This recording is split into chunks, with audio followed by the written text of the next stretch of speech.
Good afternoon. Good afternoon again, everybody. We will now begin the scientific session in WCP 2018. It is my great honor and pleasure to introduce you the speaker of the opening lecture of this Congress, Professor Tasuku Honjo, Kyoto University. In the history of medicine, a single discovery or a single invention has often dramatically changed the whole landscape. Introduction of immune checkpoint drugs is such an example. With introduction of these drugs, we can now anticipate cures from cancer. Dr. Honjo has greatly contributed to this prospect by his discovery of PD-1 and experimental validation of the anti-PD-1 antibody against cancer. Dr. Honjo graduated from Kyoto University, Faculty of Medicine in 1966 and received postgraduate training in biochemistry. After spending a few years in the States as a postdoc, first in the Carnegie Institute and then NIH, he got faculty positions in University of Tokyo and then Osaka University before returning to Kyoto to be a professor and chair, first at the Department of Medical Chemistry and then Molecular Biology. He is now professor in Immunology and Genomic Medicine at Kyoto University for advanced study. While Professor Honjo is famous amongst the general public for his work on PD-1, he has further contributed to life science and medicine by his numerous high-impact discoveries. He discovered the molecular mechanism of antibody class switching and somatic hypermutation, thus clarifying the mechanism of functional diversity of immunoglobulin classes and their maturation. Dr. Honjo further cloned a variety of important molecules in immune responses. These include interleukin-4, interleukin-5, important in Th2 responses, RBPJ-kappa, important in Notch signaling and cell-fate determination, and the chemokine SDF1. So Dr. Honjo, like King Midas in old Greek mythology, turned everything he touched into gold.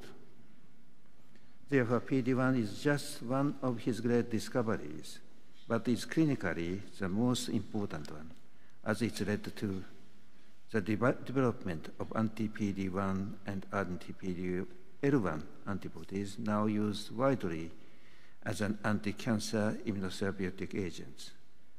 For such contributions to science, Dr. Honjo has received numerous awards, including the Robert Koch Prize, the Tam Prize, the William Corey Award, Kyoto Prize, and Cultural Merit of Japan. He is a member of Japan Academy, a foreign associate of the National Academy of Sciences of the United States, and a member of German Leopoldina. We will now hear his remarkable story of discovery, progress, and current status on PD-1 and anti-PD-1 antibody. Dr. Honjo, please.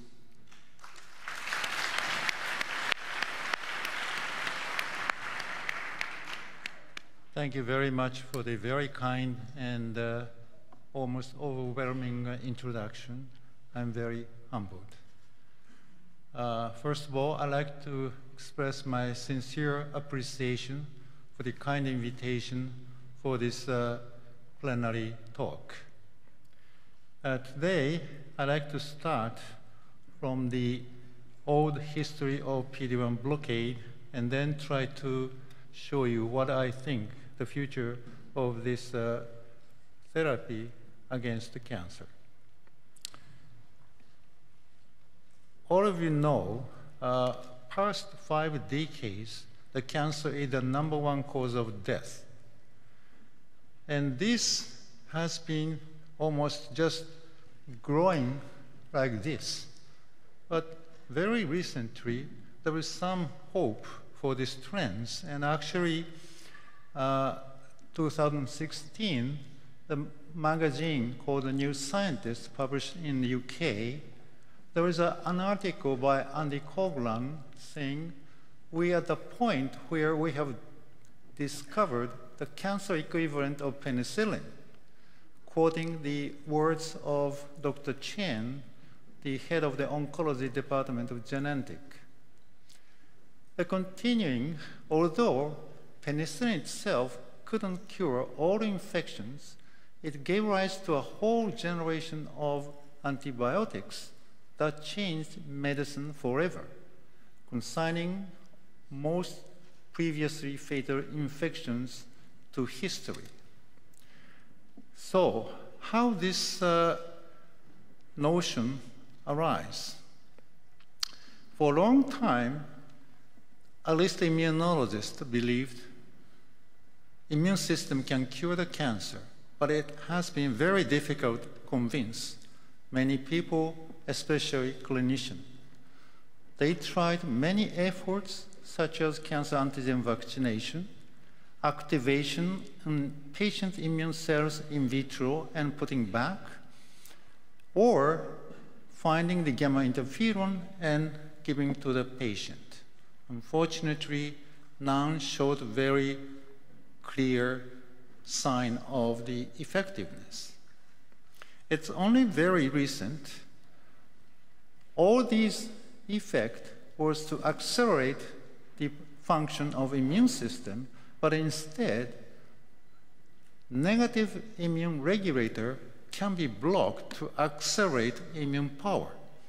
So this has been accomplished through the blockade of PD-1 or CTLA-4. Why people couldn't find this method until the long-term failure, it's very simple. They didn't know what is the negative regulator in the immune system. It was rather recent that CTLA-4 and PD-1 was identified as a negative regulator. So immune system is basically very simple. This might be my oversimplification.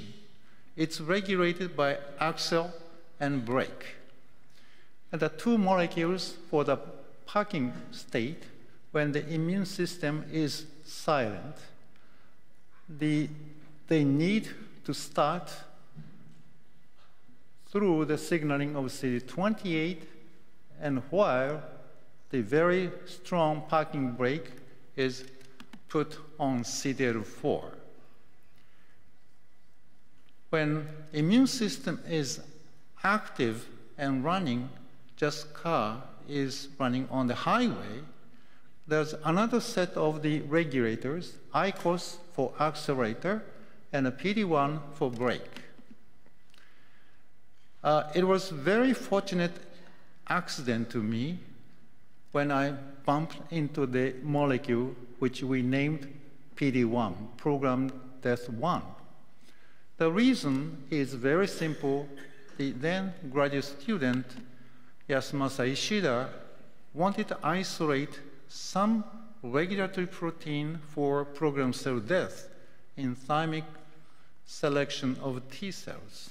What he did is simple subtractive hybridization between stimulated thymoma cell, between stimulated thymoma cell and non-stimulated thymoma cell RNA or cDNA, and we found PD-1 as a major cDNA induced by stimulation.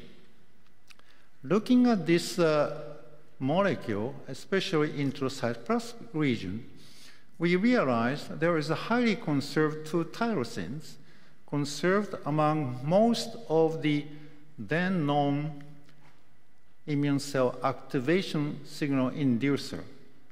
However, PD-1 are distinct from them by the space of the amino acid.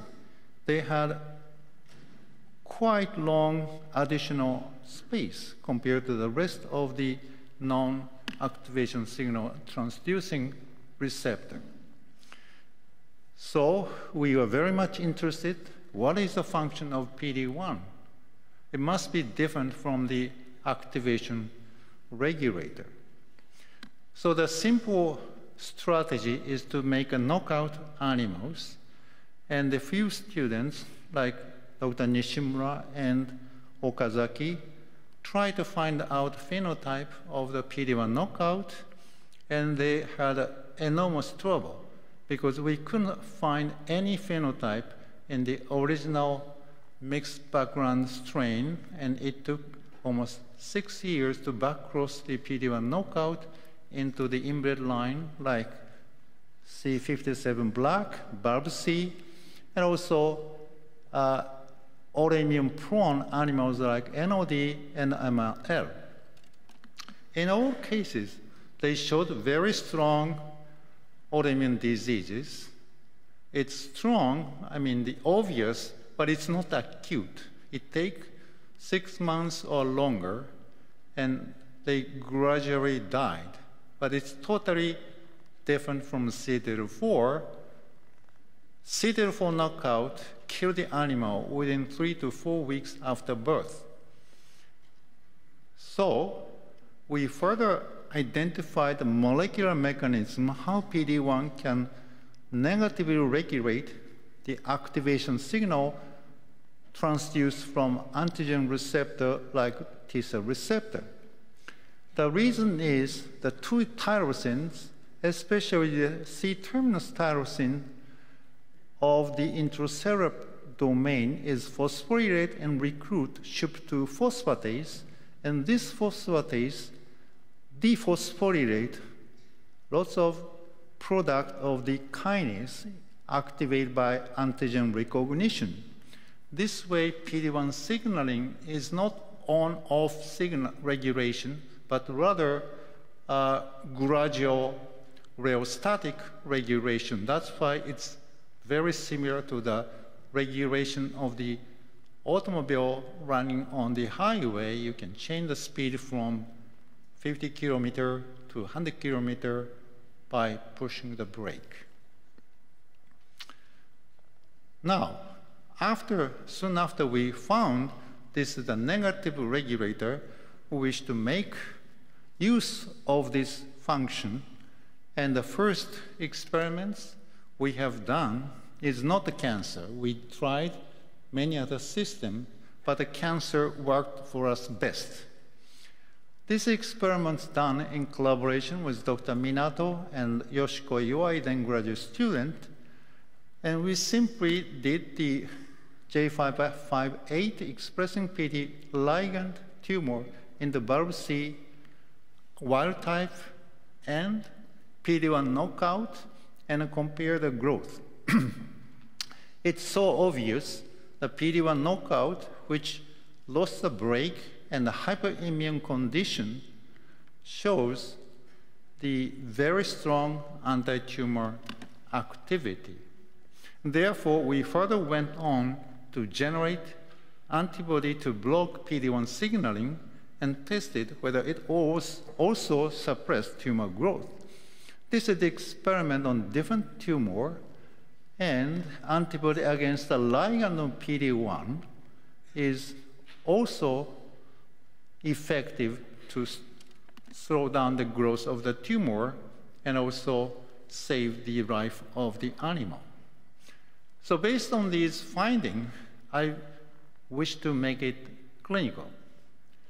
I approached many companies, but it was very difficult to convince those people who had long history of failure in cancer immunotherapy. So I don't go into the detail, but finally, we got a very nice partner, Medalex, which is now bought up the Bristol Myers, and Ono started the clinical trial only 4 years after we published the animal model experiment 2002. So they began to recruit terminal phase of the cancer. The major reason is very few clinicians believed cancer immunotherapy, so the patient recruited are almost all terminal stage.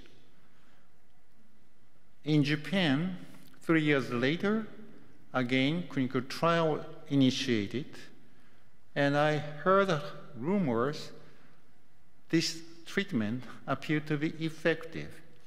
And the result of this summary published 2012 in New England Journal of Medicine, saying approximately 20 to 30% of the terminal phase patients from lung cancer, melanoma, renal cancer respond to this treatment. The side effect exists, but it's not so severe as compared to the chemotherapy. So this was very, very promising, but the most surprising effect was this finding. So this is a phase 1 trial. The treatment continued only 6 months, and they stopped to monitor what happened to the patient. You can see this is the size of tumor, 0, and the growth and reduction. And even though they stopped the treatment at 6 months, the effect continued a year or a year and a half. And those responded continue to respond even the antibody injection is terminated very early. So this is unexpected durable response. Unexpected because in chemotherapy, this never happened. We also did clinical trial in collaboration with gynecology department at Kyoto University Hospital, and I'll just show one example. 60-year-old lady with a large tumor in abdomen.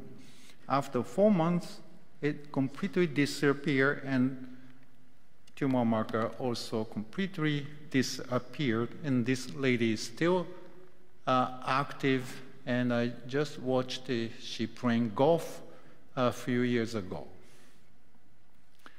The most striking clinical trial data published New England Journal of Medicine 2014 is randomized study of untreated melanoma patient comparing nivolumab, which is anti-PD-1, and dacarbazine, already well-established chemotherapy agent.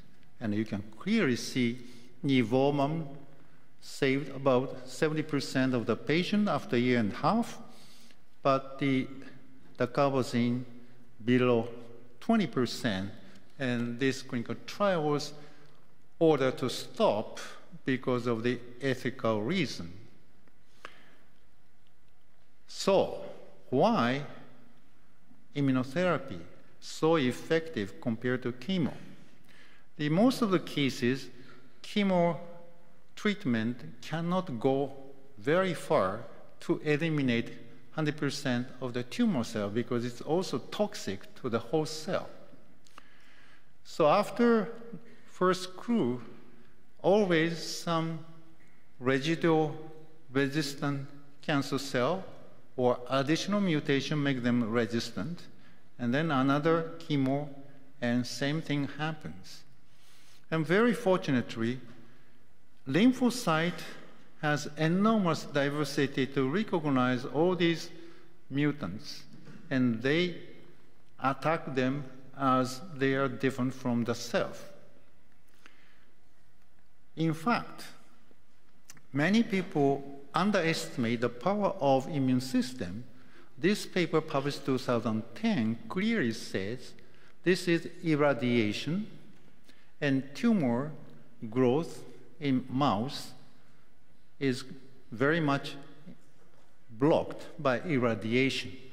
But if you eliminate killer T cells by injection of antibody simultaneously with irradiation, this effect, this is the without treatment, is very much compromised, indicating irradiation initiate tumor elimination, but they need help of the immune power.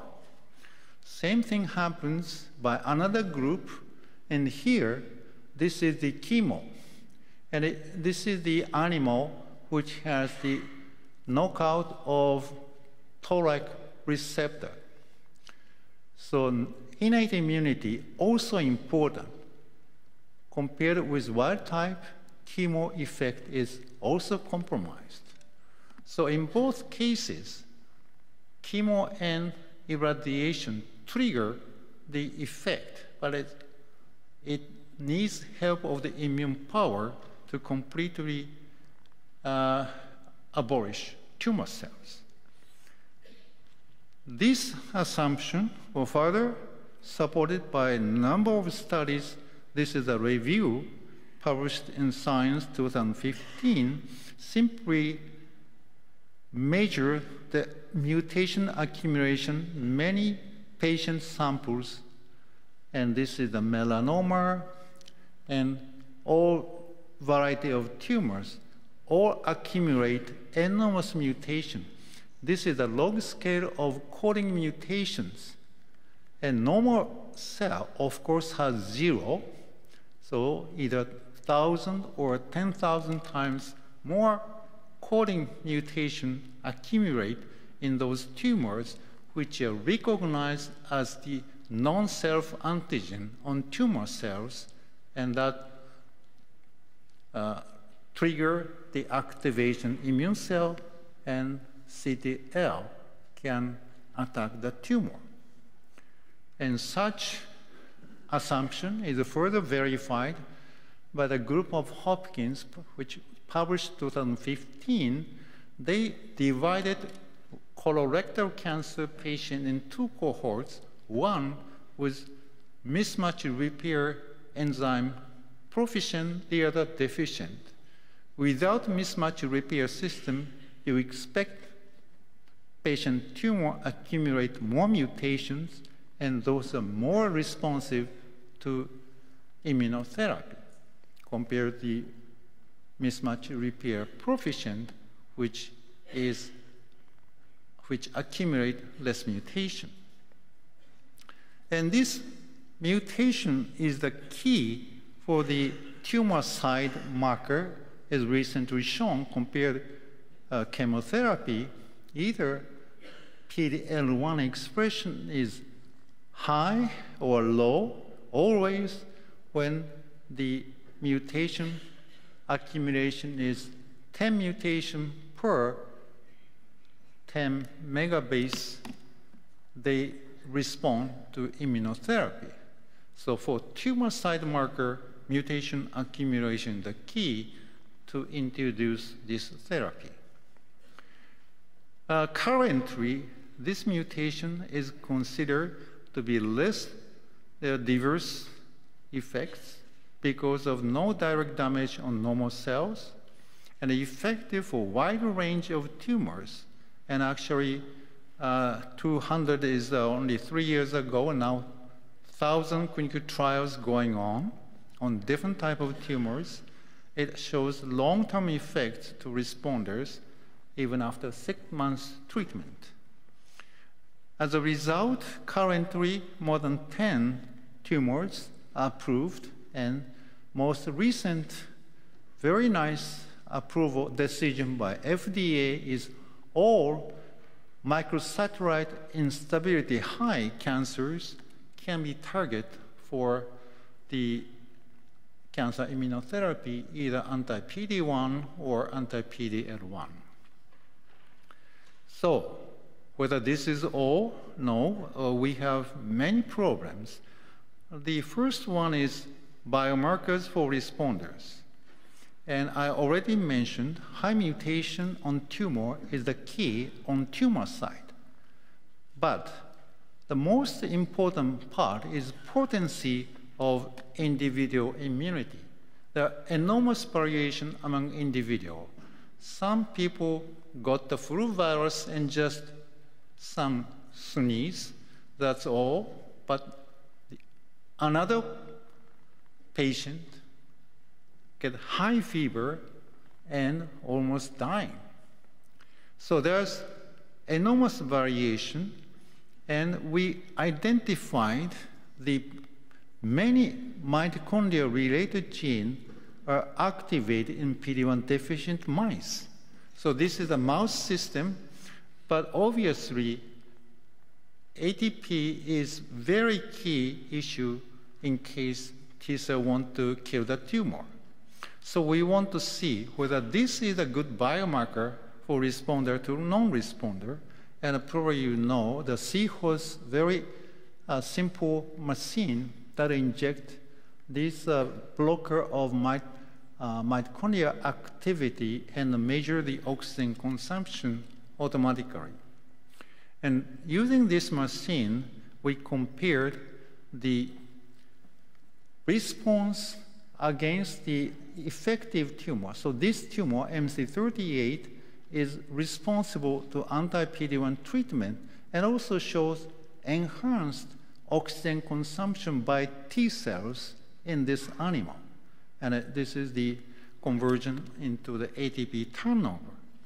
However, if we take LLC, which is not responding to anti-PD-L1, as you can see here, tumor growth is not completely blocked. It's continued to grow. In such tumor, the T cells are not activated as the mitochondrial oxygen consumption is totally different. ATP turnover is not much accelerated. So this is a very good marker to distinguish responder and non-responder in human, and we have to test this in human clinical trial. The other important point is, of course, how we can improve from the level of 30% to 50, 80% of the responsiveness. There are 2 points.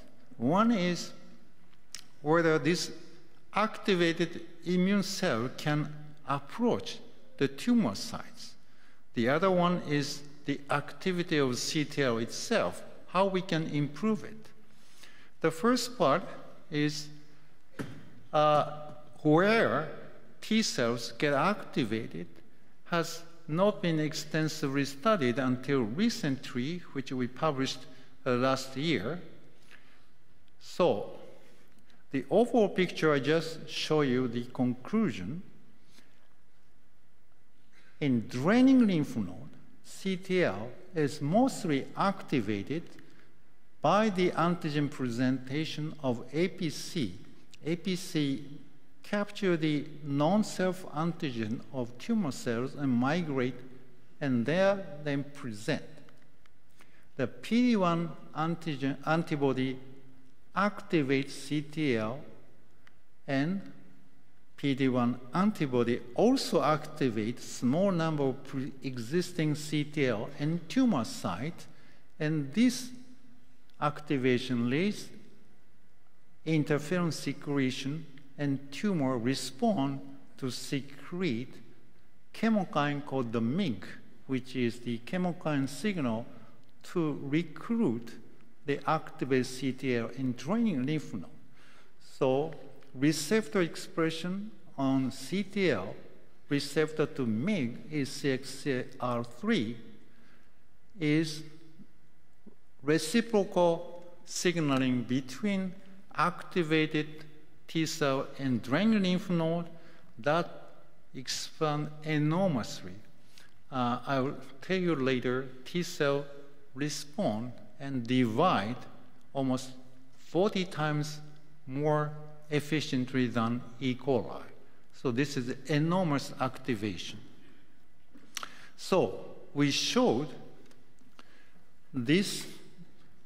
If we remove draining lymph node from the animal, which will inoculate MC38, you can clearly see draining lymph node ablation blocks the effect of anti-PD-L1 antibody effect. So this is the sham-operated normal control, And this is the level of the blockade of PD-L1. Without drying lymph node, there is no effect of this antibody treatment. And this depends on T cells, because if we remove T cell, again, this anti-PD-L1 effect is completely abolished. Now I'd like to go on to how to improve the efficacy of PD-1 blockade. And currently, well, only last year, there are over 1,000 clinical trials, almost all by combination with anti-PD-1 plus X.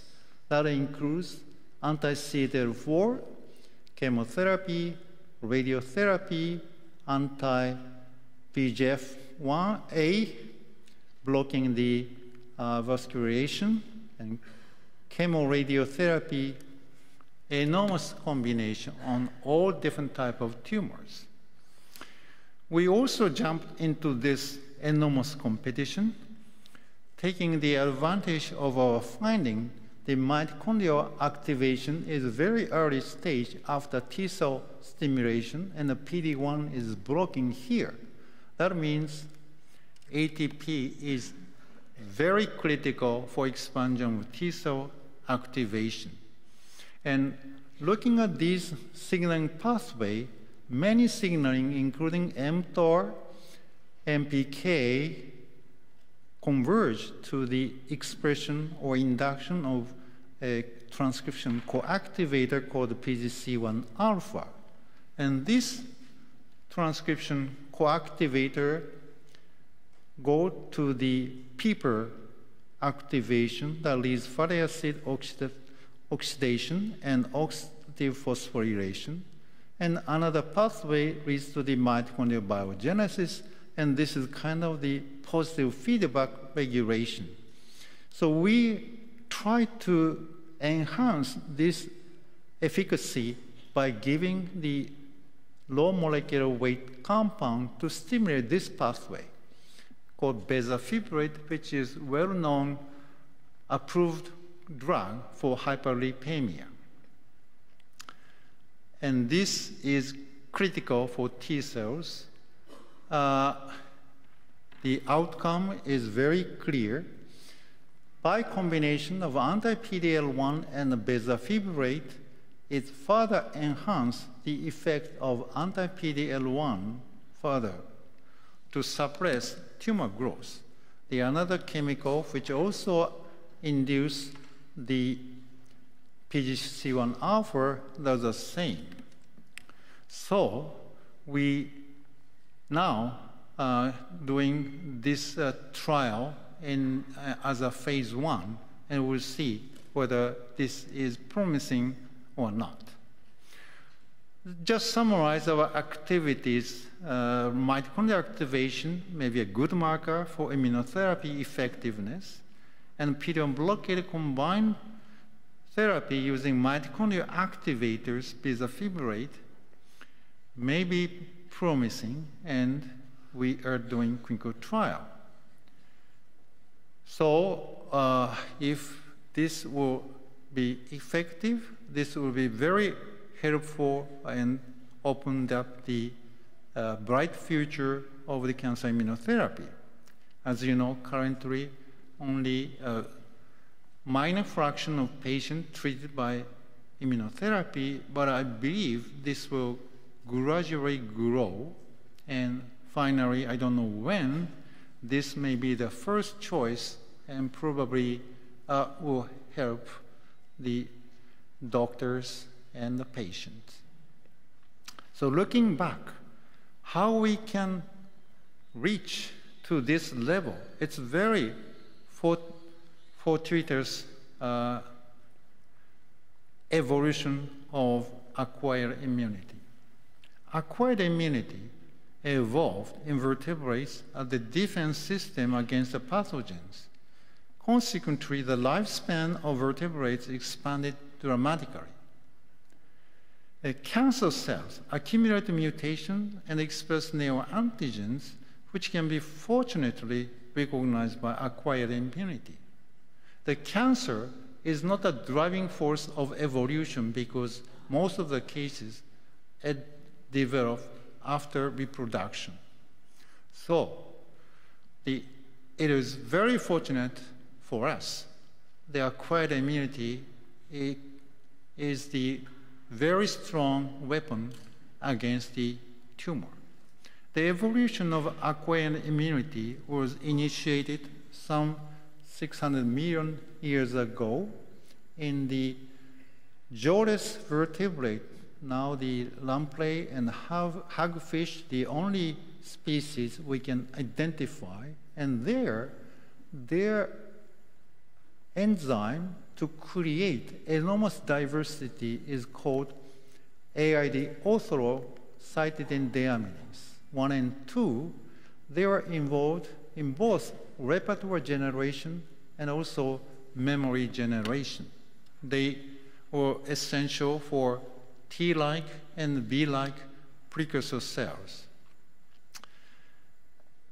Much later, in jawed vertebrate like fish, somehow they captured transposon insertion into a immunoglobulin-like gene, which is the ancestor of immunoglobulin, and this transposon encoded enzyme RAG1 and RAG2, which made split gene for the recombination and also recombinase, currently known as RAG1 and RAG2. And this is very efficient repertoire generation system, and AID ortholog was replaced by RAG1, RAG2 system at this point, but AID still remains as the memory generator, and now taking care of immunoglobulin, somatic IBM mutation, class switch by AID, and repertoire generation, which is independent of antigen stimulation, is taking care of RAG1 and 2. So I'd like to introduce this very famous statement. Nothing in biology makes sense except in the light of evolution by Dobzhansky almost 40 years ago. And he says this statement without knowing the current stage. But I believe acquired immunity evolved as a last systemic regulatory system. It may also regulate the other regulatory systems. So immune system came on top of the nervous system, endocrine system, cardiovascular system. So they have advantage to take all this kind of the regulatory network. And in fact, we recently showed PD-1 deficiency shows the enormous expansion of T cell.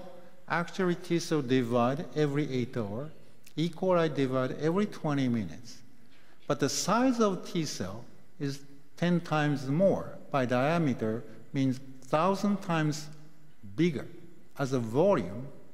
So 20 minutes versus 8 hours, 1,000 times means it 40 times more efficiently dividing. It's enormous expansion. And this caused all kinds of when this expansion is dysregulated by PD-1 deficiency, it causes this symbiosis with gut microbiota. And I'll show you, it also causes enormous change in metabolite. It can cause obesity and even the behavioral change. I will show you very selected data. So Dr. Sidonia Fagarsson in Riken first observed in PD-1 deficient animals, the blood metabolite are totally different. They clearly show distinct profile between many individual animals. So what was the major difference? Among others, they found tryptophan, phenylalanine, tyrosine, all these essential amino acids are very much reduced in circulating blood. And this is because T cell needs lots of the component because they have to divide 40 times more efficiently compared to E. coli. They have to take up all these resources from the blood. And the reason why such reduction is seen is because you can compare anti-PD-1. The previously I showed PD-1 deficiency, this is chronic, but even the short-term injection of blockade induced the same phenotype. So this is certainly not a chronic effect, but acute expansion of T cells. And also, they showed this change is completely blocked by the absence of T cells. The deficiency of CD3 wiped off the T cell. So if you double knock out the PD-1 effect on the reduction of the amino acid is cancer, meaning T cell expansion is responsible. And I don't have to show you this slide. Tyrosine tryptophan is critical for neurotransmitter. And so what happens in the brain? And they tested tryptophan and tyrosine by mass spectrum, and as expected, the serotonin, dopamine, and norepinephrine is also reduced in the brain. However, as a control, glutamic acid GABA is not reduced. This is histology of tryptophan hydroxylase expression is normal, but serotonin is reduced in the PD-1 deficiency. And phenotype is tested by a series of behavior testing. The hyperactivity, open fields, Y maze, elevated plus maze, and increased anxiety in open field, elevated plus maze, dark light transition test, and increased fear response in fear conditioning test. But it's normal memory and normal pain sensitivity. I just show you one example. This is the open field test. They put the animal in this tray and monitor their movement by camera. PD-1 deficient animal, which is deficient in many neurotransmitters, shows clear sign of anxiety, stopping fetal position and stay there a long time. So the moving time is certainly clearly distinct between wild type and PD-1 deficiency. So all these results shows excessive T cell activation in the absence of PD-1 or anti-PD-1 affects the behavior. And this has been also reported in the patient who have been treated long-term by anti-PD-1 treatment. So in summary, what I want to say is the immune system is interacting with many other whole body regulatory system, and they influence with each other, and the next generation biology have to depend on the total regulatory system. So 20th century, we succeeded in eradication of infectious disease by vaccination and antibiotics. This century, I hope, cancer may be controlled by PD-1 blockade therapy and its improvement.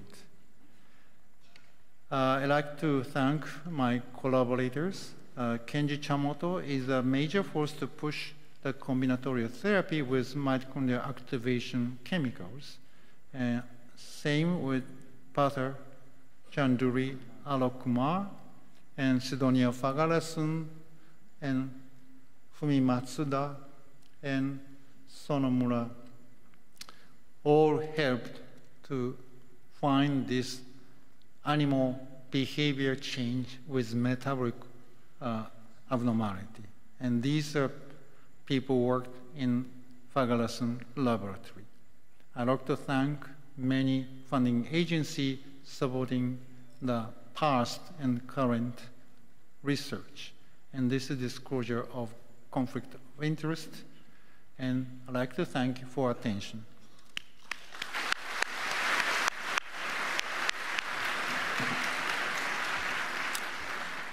Thank you very much, Dr. Honjo, for your fascinating lecture with deep and new insight into biology. Your lecture tells us the importance of basic science and basic medicine, and it is such a basic scientific finding that ultimately revolutionized medical sciences and contributed to human welfare. We are very much impressed further that you push your study further to find out how we can do to increase the effectiveness on the PD-1 therapy. And it is also impressive that you open your new field. That's quite impressive to us. And it's indeed a wonder that anti-PD-1 antibody actually cures many people from cancer, and your contribution cannot be overstated. We thank you very much again for your wonderful lecture. Thank you very much.